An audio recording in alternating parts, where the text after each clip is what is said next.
Hickok 45 here with a little carbine. Yes, the LC, Ruger LC Carbine. Have you seen it yet? Pretty interesting, I'll have to say. This is in 5.7, you know, by 28 millimeter. And it's kind of interesting. Just have one magazine that comes with it. But I thought I'd shoot it, show it to you, and you know, see what we think about the thing. Yeah, we put a suppressor on it, just a little bit easier on our ears. So we got the Banish 30. Shoot something like a red plate over there. Huh, it works. Try the one in the middle.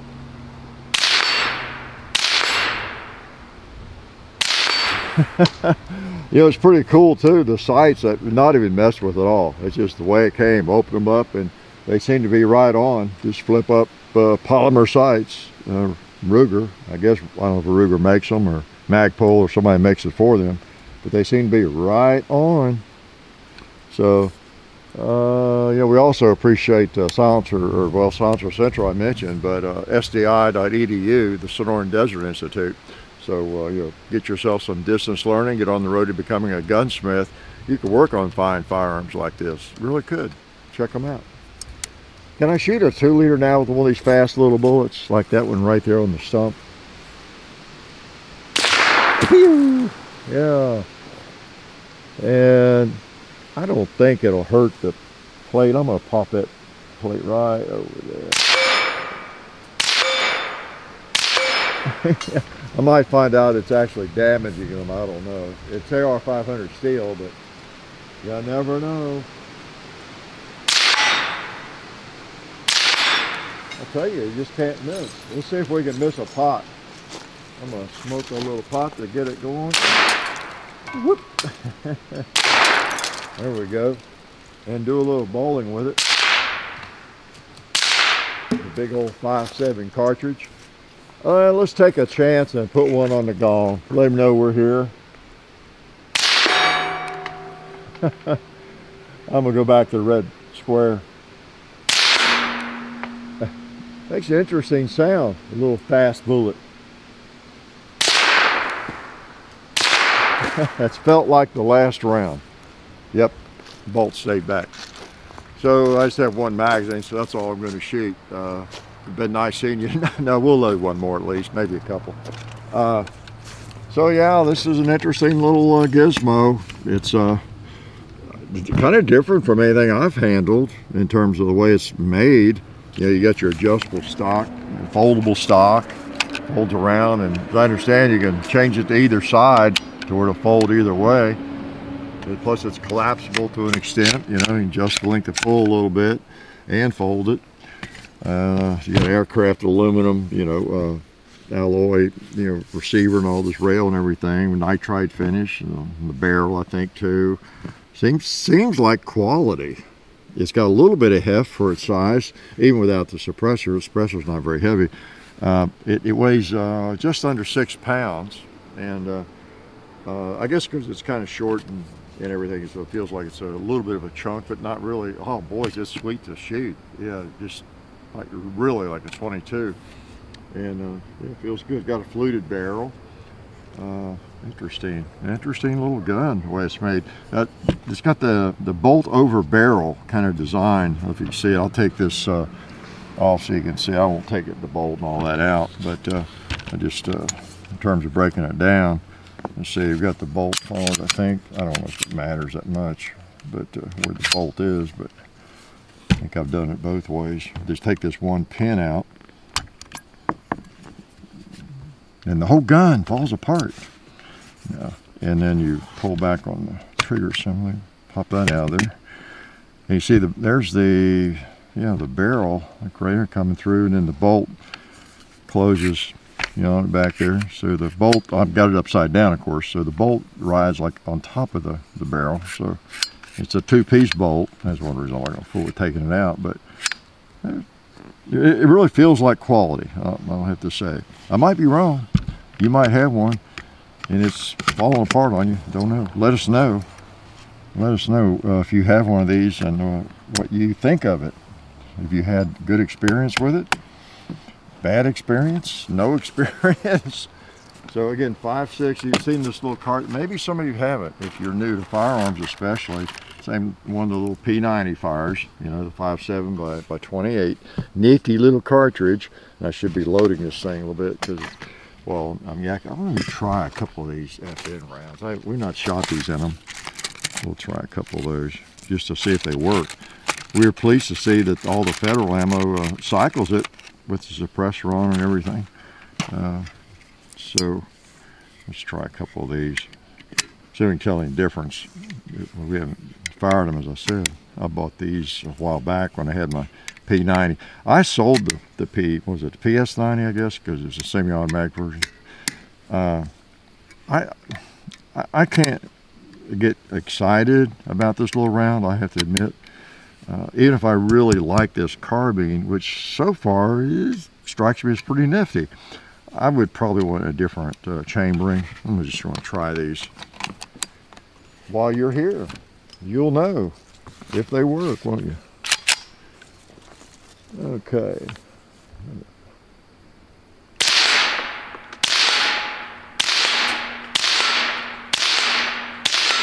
Okay, those work, just so you'll know. And I think those are two different levels of power. I don't know. So we'll get this mag as I'm yakking about it. I asked at a couple of gun shops about a mag. I was going to actually buy a mag just for the video. Makes it a little bit better if I have a couple of mags, but couldn't really find any. It is the same magazine that the pistol uses, you know, the Ruger 5.7, and that's good, of course. So I would guess if you have a Ruger 5.7, you probably are looking at this thing pretty seriously. That would be a fair amount of motivation for you, wouldn't it? It sells for under 1,000. I think it's around 900. So depending on where you find it, I guess, and if you find it, I don't think it's been out very long. So that has an impact on price, doesn't it? Firearms that are introduced and the manufacturers and the media creates a lot of buzz about it. If it is something pretty interesting and it's not being produced in very big numbers, we know what that does to the price. Sometimes you get an artificially higher price for a while, but so I don't know what's going on with that or how available they are yet, but or in what numbers. But it strikes me so far, I get that, it strikes me as a quality little carbine at this point. And we've not had a malfunction. We both, John and I, fired it with and without the suppressor. And we just went and got the suppressor. It'd be kind of fun. We were curious as to how much it would quiet it down because you're dealing with a fast little bullet. And not exactly subsonic round, is it? But it's more than I thought.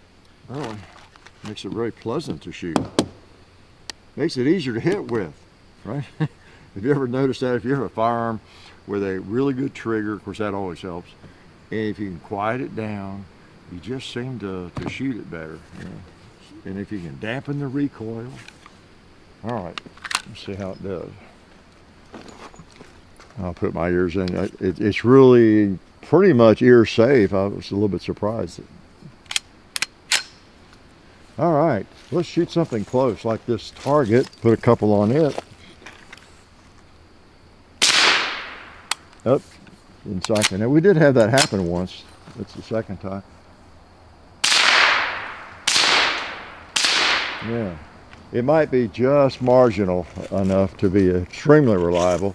If you're going into combat, you might want something a little hotter.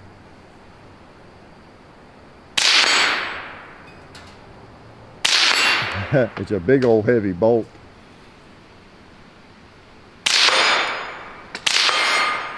And it probably wouldn't knock anything over there. I don't really want to damage the animals anyway. Well, those sights are right on. Good sight picture. How about some 2-liter action right here, close. Nice, nice. We should have got another pumpkin out. How about a bowling pin? Fell forward.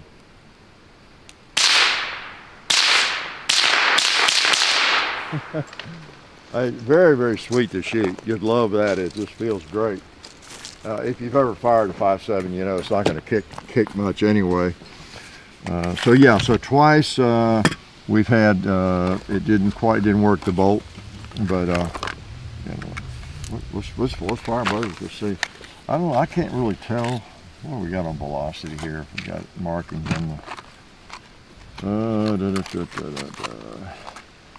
We got 27 grain lead-free bullet there. The FN. Nothing about the velocity. The 27 grain bullet. Some of y'all know more about that. Federal usually has velocity on here. I don't see it on this, but 40 grain bullet. Okay, so we got 40 grain versus 27 grain. Yeah, there's a difference in the weight of the bullet, but of course the bullet weight is just part of it, isn't it? So far both. It is the power of the bullet. Okay. I think, if I'm not mistaken, this is the round that like the Secret Service carried. Am I right? The green tip. It's been so long since I had my PS90. I just don't remember now.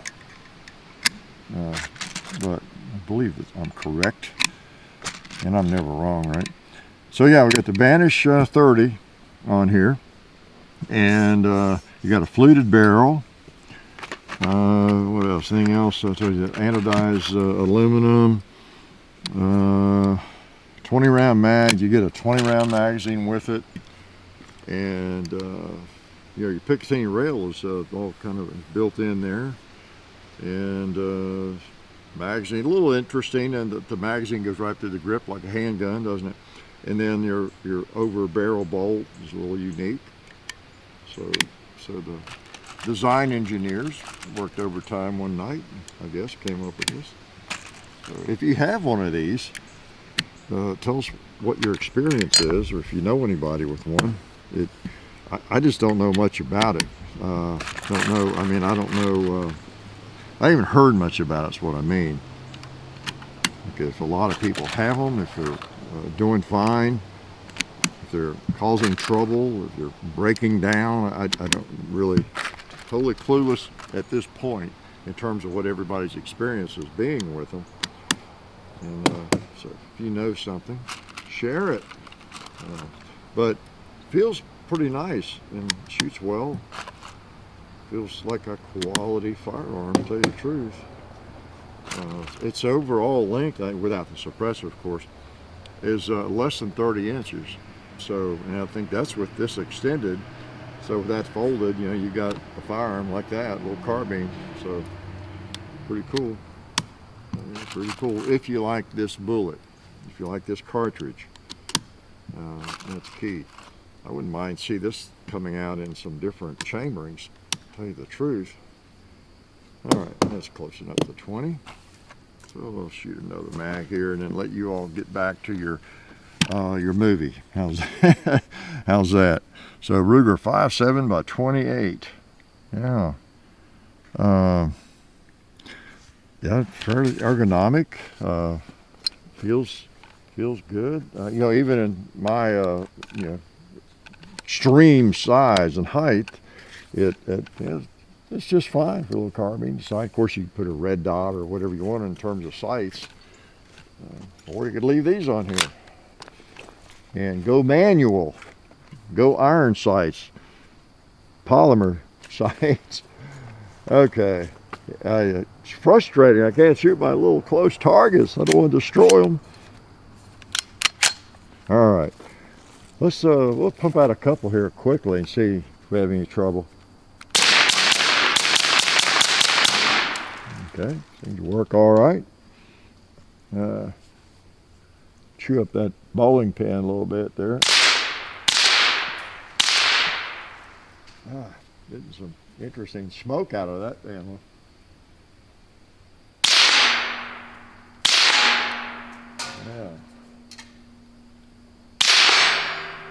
Yeah.